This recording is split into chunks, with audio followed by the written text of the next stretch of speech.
So, ito na nga si aking giant na lanyata. Ipapasuko na siya kasi madami na siyang ugat after ilang months din, ano? Then, nilagyan ko ng, ayan, mga pamis. Wow, pinagbistayan lang yan eh. Pumili ako ng, binalot ko ng supot para di mabulok. Since wala tayong PVC, sana, lumaki ulit yung mga dahon niya, ayan. Mataas-taas pa aakyatan niya.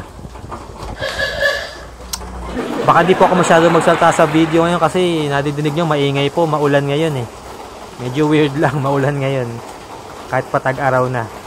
Anyway, so yan po, nakita nyo, laki-laki na niya. Excited na akong ipaso siya, okay? So samahan nyo akong ipaso siya. Welcome po sa akin channel. Today, isasalin ko na sa soil yung ating water propagation ng Monstera adansonii lanyata. Okay, so samahan nyo ako, isasalin natin siya after ilang buwan din yun eh. Okay, so and sana po pala, don't skip ads. Isipin nyo nila po parang pagkain yan, di ba? Dapat kumakain tayo lagi, so parang don't skip meals. Okay, thank you.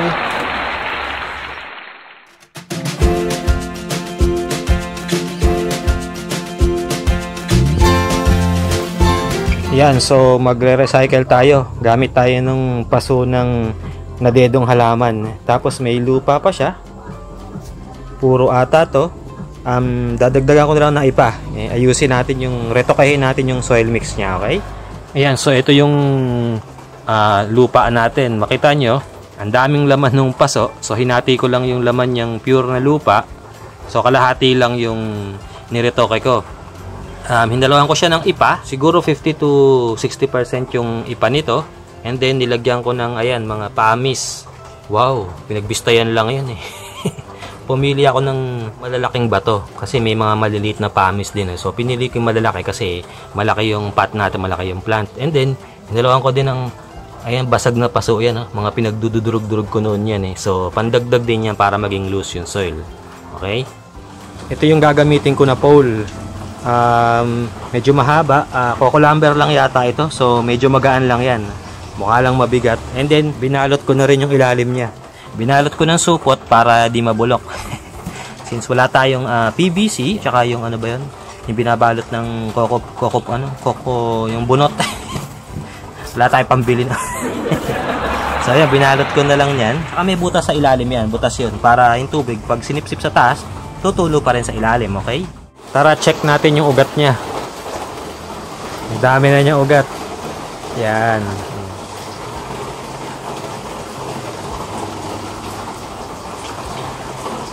Ang dami na niyang ugat. Nakakatuwa. Okay, so ipaso na natin. Ayan, so sinet up ko na po yung pole natin para mapabilis tayo. Ayan.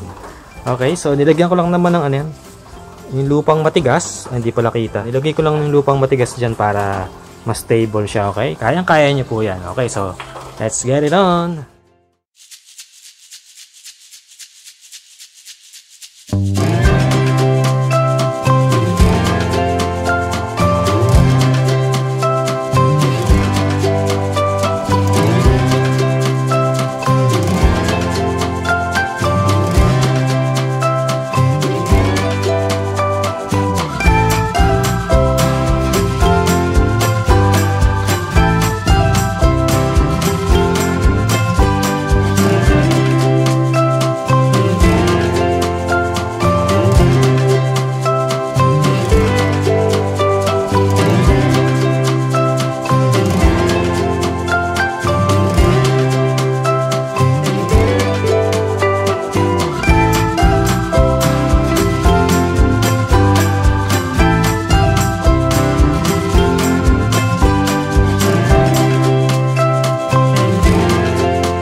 Yun, oh. Ayan, ayos na. Satisfying, ano? Laki ng pole, yung lapad. Oh, pole baka mo, ayan. So, dapat po nakalapat yung vine. Pakita ko. Ayan. Dapat po, dikit na dikit yung tuktok dun sa kahoy para po magdire-diretso siya na umakyat para lumaki ulit yung dahon niya. Kasi, yung new leaf niya, oh, baby leaf niya, wala nang butas eh. Nawawala na naman ang butas yung dahon niya kasi nga po, matagal siyang walang gapangan eh. So sana lumaki ulit yung mga dahon niya. Ayan, no? Mataas yung gagapangan niya ulit. Okay? Tapos lalagay ko doon sa labas. Tama-tama, umuulan ngayon. Papaulan natin para fresh lang. Yun, no? Naulan na. Fresh lang. Sana all fresh. So hindi nga po tayo makakalapit doon kasi umuulan, maambon. So, ayan, okay naman siya dyan. Paulanan lang natin siya hanggang, maghahapon naman hanggang gabi. Okay, malamig yung panahon. So, bukas, aalisin ko na rin naman yan. Kasi may araw dyan eh. So, ganun lang po yan. Ibabalik ko siya sa shade bukas. So, ganun din po yung ginagawa natin. Kagaya ng ating mga ibang sinasalin from water to soil. Lagay muna natin sila sa bright indirect light sa shade muna sa malamig. Pero yan po, mabilis na makaka-recover yan. Kasi nakita nyo, may mga ugat na. Tsaka mature naman na siya, okay? So that's it for my presentation for today. Kung nagustuhan mo ang video ito, i-click mo na ang like button, mag-subscribe at i-click mo na rin ang notification bell para lagi kang updated sa aking mga latest uploads. Again, thank you for watching and God bless!